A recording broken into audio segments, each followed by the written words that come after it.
In one shot, pretty much all of Niko's actions are influenced by you, the player. But how different would the story be if Niko just decided not to listen to you? It's stated in-game that you are the god of that world, and that Niko should consult you for assistance, and usually that's just what he does. But if Niko treated the player like we treat God, real God, the story would probably go a bit differently. Niko might wander off and get hurt. He might become lonely. He might get stuck on some tough puzzle. It's not until he realizes he can't navigate the world without the player that he comes back, but only until he feels like he can do things without God again. If Niko did that, how would he feel?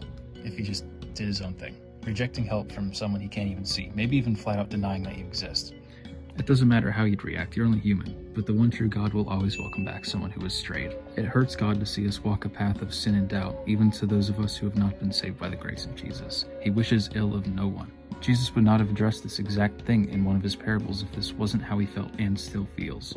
Luke 15:11-24 says, "There was a man who had 2 sons. The younger one said to his father, 'Father, give me my share of the estate.' So he divided his property between them. Not long after that, the younger son got together all he had, set off for a distant country, and there squandered his wealth in wild living. After he had spent everything, there was a severe famine in that whole country, and he began to be in need. When he came to his senses, he said, 'How many of my father's hired servants have food to spare? And here I am starving to death. I will set out and go back to my father and say to him, Father, I have sinned against heaven and against you. I am no longer worthy to be called your son. Make me like one of your hired servants.' So he got up and went to his father. But while he was still a long way off, his father saw him and was filled with compassion for him. He ran to his son, threw his arms around him, and kissed him. The father said to his servants, 'Quick, bring the best robe and put it on him. Put a ring on his finger and sandals on his feet. Let's have a feast and celebrate, for this son of mine was dead and is alive again. He was lost and is found.'"